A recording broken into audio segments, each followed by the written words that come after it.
So this is our 4th year hosting this event, and it is truly an honor for us to do that. And we just look forward to a continued relationship with the mayor and with the mayor's office, and so thank you so much. This event has definitely become a wonderful tradition in our city, and it supports an incredible cause, the Mayor's Scholarship Fund, which helps local students pursue their dreams and build a brighter future. Thanks to the generous support of our sponsors, today's event continues that important work. So I'm going to go ahead and take a few minutes to recognize some of the dignitaries in the room and our sponsors. And I'd like to start by inviting the members of the Idaho Falls City Council to please stand. And if we could please give them each a round of applause.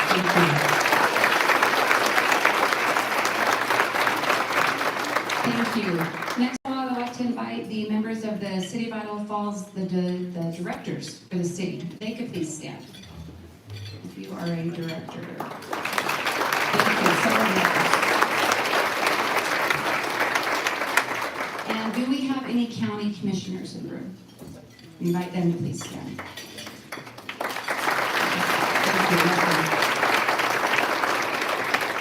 I'd like to also take this minute to recognize the new mayor of the city of Amman. If you could please stand, Mr. Brian Pell.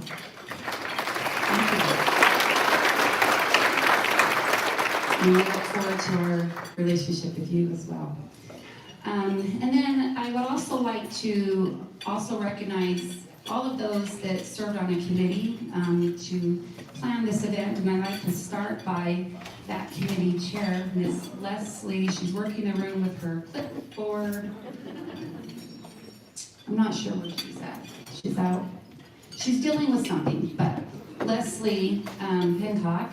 And then if you served on that board as a member of the association board of directors or with the city, would you please stand? Not the board, the committee, excuse me, planning committee.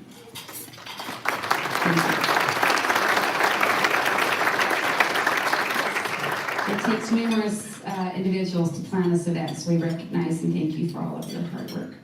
So we are especially grateful to this year's event sponsors, and we'd like to recognize each of them. The Bank of Commerce, the Frontier Credit Union, the Idaho Central Credit Union, the Idaho National Laboratory, Skidmore Construction, and Westmark Credit Union.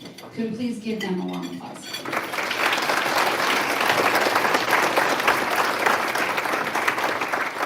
Also, we recognize those additional table sponsors and each of you that purchased a ticket to be here. We thank you. We also would like to especially thank the Idaho Falls Farmer Market for graciously providing these beautiful flower arrangements that are on the table. And so also Poppy and Pout, if you noticed, you have a fun little table saver on your table. And I've heard that in the past there's been some swapping. So you men, make sure you get the color that your wife's gonna want you to take home to her. Good luck. Okay. Keep it clean, that's why we have the police here. Oh, there you are, Leslie. You walked out when we tried to recognize you. We're so glad you're here. Okay, so at this time we will have the presentation of colors.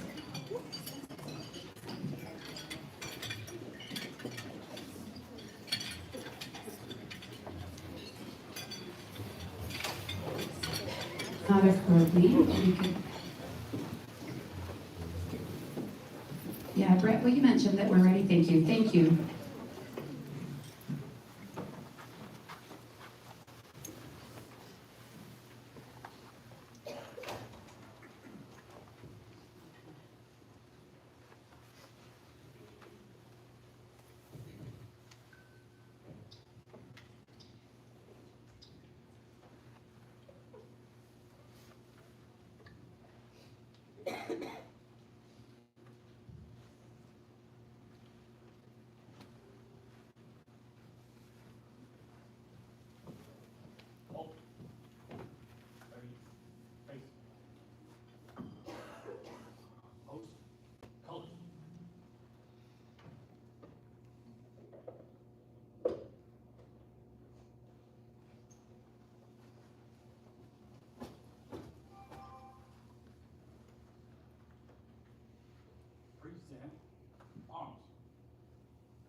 Mark.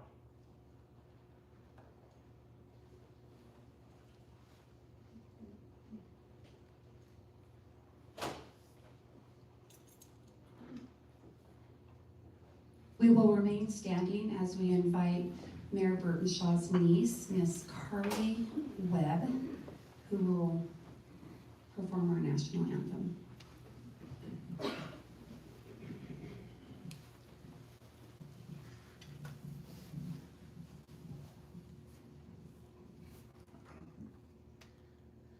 Oh, say, can you see by the dawn's early lights what so proudly we hailed at the twilight's last gleaming, whose broad stripes and bright stars through the perilous fights o'er the ramparts we watched were so gallantly streaming, and the rocket's red glare, the bombs bursting in air, gave proof through the night that our flag was still there.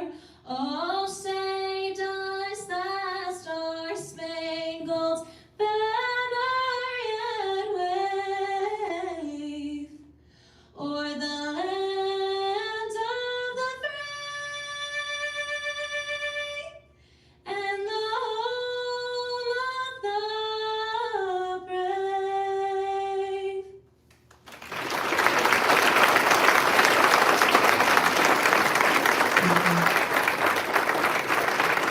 You may be seated. Thank you. I know that was incredibly special to Mayor Burtenshaw.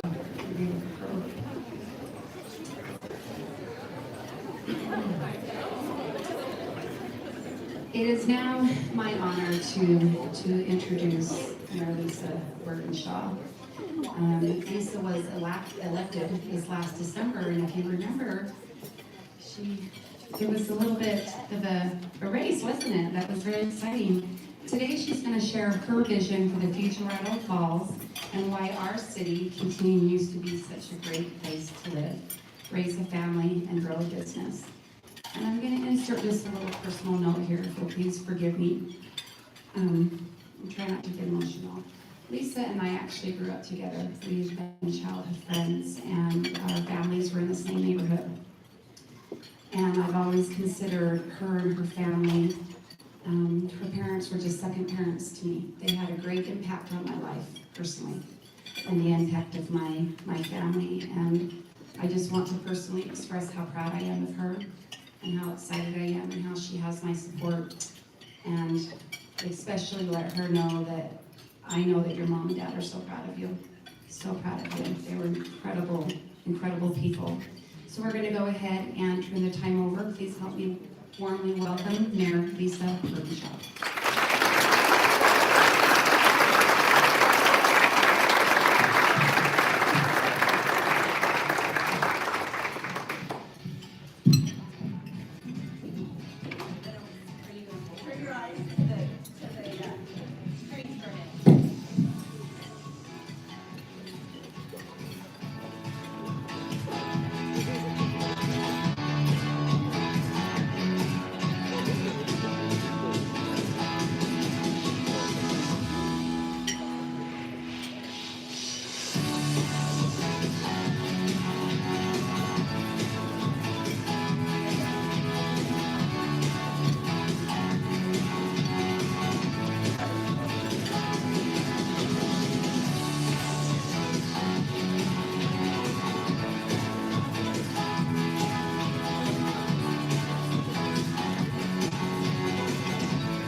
that I love.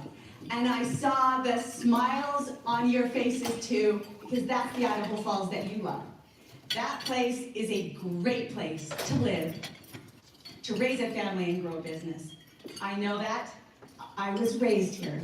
And I didn't appreciate that when I was an athlete at Bonneville High School. I just didn't appreciate how great it was to live here. But we went off to dental school. My husband, he was my high school boyfriend. We drug pipe together, and then we went off to college, and where I received a degree in mechanical engineering. Then we moved to Cleveland, and in Cleveland, I thought, this is a great place to live. We're outdoors a lot, we're poor, and so there's a lot of free things for us to do. There's a trail system, there's parks, it's a really nice place to live.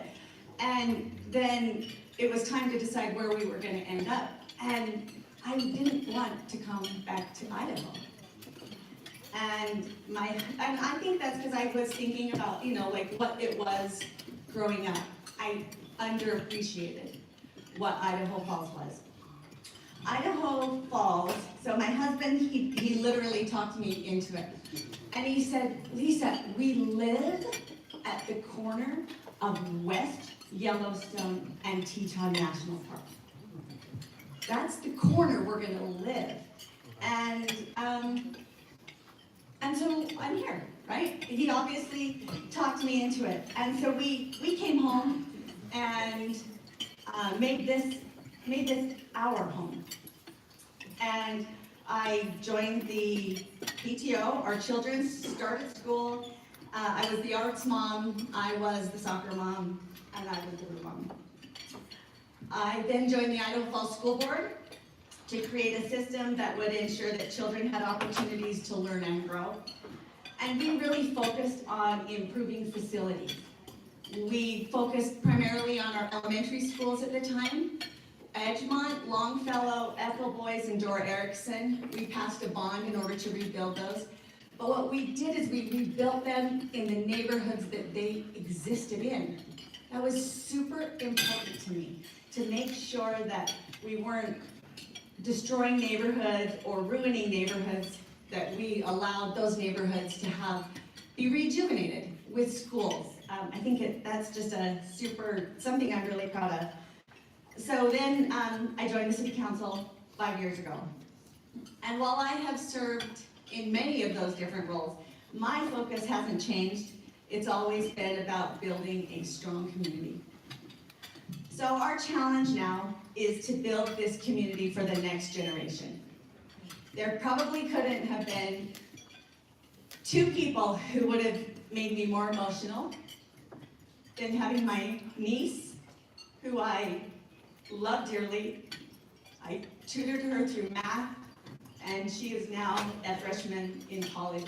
And then my dear friend, who only today did I find out she was going to introduce me. When I say we, when she says we were childhood friends, we snuck out of windows together, and my parents don't. Kim's dad is still alive. But we exchanged clothes as well. Like, we were truly childhood friends. And that is who we are here to build a community for. The next generation. That's what our work is. And we can make sure that this remains a place where neighbors get out and help each other shovel sidewalks, and where we wave when we head to work in the morning. We can make sure that people build safe, happy lives where their dreams come true. I'm gonna take little drinks here. And in order to do that, we do have work that we need to do. Idaho Falls has been discovered. We've gone in 15 years from a city of 58,000 to over 70,000 people. And that's just in Idaho Falls. That doesn't include Ammon, Yukon, Iona, and Bonneville County. That's just Idaho Falls. That's how much we've grown. All of that growth brings challenges. Traffic. new neighbors in new parts of town, more people who go to your favorite camping spot, new ideas, different perspectives, and I'm committed to building a city that works for all residents, those who have lived here for generations and those who are just starting to put down their roots. This is, I will work on behalf of all of those residents, and we're gonna harness everyone's energy and new ideas. We're gonna, so here's my vision. We can enhance and improve our communication with the residents, with all residents. Those who are connected and engaged, right? And those who feel like they've never been included and that they just don't belong. We have started already a citywide review of all of the ways that we connect with residents. And we have a lot of touch points with residents in our city. Even if it's just a notice about road construction or the outside contractor. We are working to ensure that those interactions are pleasant, predictable, and are beneficial. And we are going to look to see how we can make those exceptional touch points. We're going to work harder to make sure that residents get the information they need when they need it. We're going to provide information that is timely and relevant. We're going to look for new ways to communicate about the projects so that people are not surprised by new housing developments in their neighborhood or road construction. We're going to expand our community outreach to try and ensure that everyone has a chance to be part of the conversation and part of the work that shapes, that shapes the future of our town. We will improve and simplify some of our city processes so it's not such a challenge to secure a building permit or arrange for a special event in the park. We will improve our customer service so that you don't need an org chart in order to get business done in the city. I have complete faith in this because our city directors love this city as much as I do.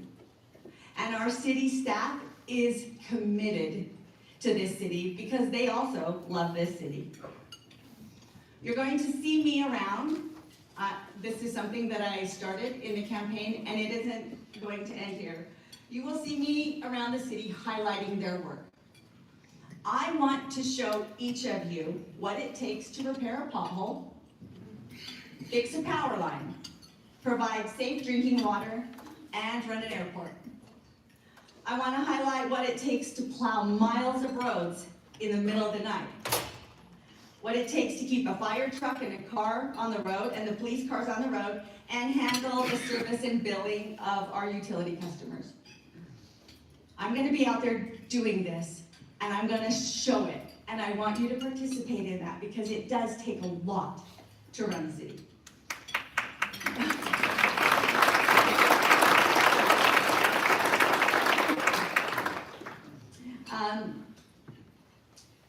It's also what it takes to build a community. You run a city and you build a community for the next generation. Trust and confidence in public safety is paramount, and that means ensuring that our law enforcement officers and firefighters have the facilities and equipment and resources that they need. We have made considerable investments in this. And when I joined City Council, the prior City Council had already decided to move forward with a new police complex. I wasn't completely sure if we needed it. And the truth is because I want a rec center. That's why. That's why. It was like, oh, a police center or a rec center, right? Like, I wanted a rec center. And the first time that I went in to meet with the police chief, I watched a woman who had to give a victim statement in the hallway. And I changed my mind. And I thought, okay, the police complex is not for just police. It's for residents. And our new police center does have victims reporting rooms where someone can come in and give their statement and not be re-victimized or exposed again. So I'm glad, but we're gonna talk about a rec center. Okay, so those investments are making an impact. Violent crime is down in our town, 1%. That is not statistically significant. I don't know if I mentioned I'm an engineer, I think about those kinds of things. It's not statistically significant, but crime has been increasing over the last several years in double digits. So to have a decrease this year, it does say something. So that is a big improvement. Property crime is down, our clearance rates of crime is up, our traffic stops are up. We have really focused on that. As our community has grown, Idaho Falls Police Department has incorporated a new community policing initiative. Last year, Idaho Falls Police conducted community service projects that focused on graffiti, homeless encampment cleanup. They conducted special enforcement operations focused on street racing. I know, come on now, like I know.